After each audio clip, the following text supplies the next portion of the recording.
And this chapter is going to be about all the elements on the periodic table and the trends that you see. You guys are going to be responsible for the general trends on between the families, but not the specific information. Although we will talk about some specific information because it is interesting and it's worth noting. So first up are the metals.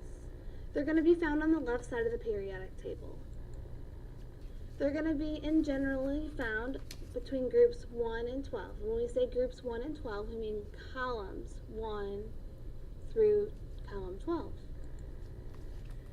Metals contain 1, 2, or 3 outer electrons, and that means when we draw that atom that we just learned how to draw, the last shell that we draw has 1, 2, or 3 electrons in it.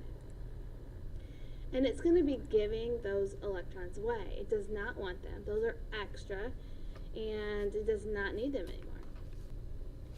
The properties of metal include malleable.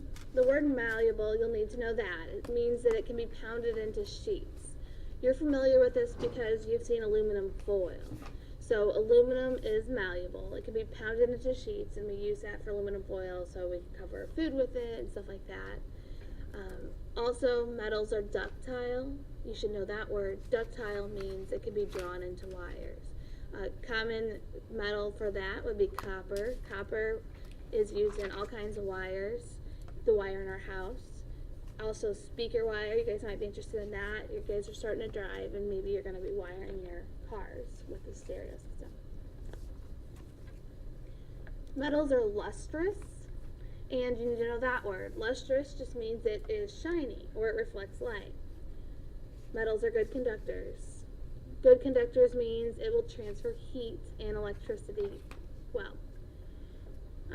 And most metals are solids at room temperature. There is one exception to this rule, and that is mercury, and you should know this exception. It is a liquid at room temperature.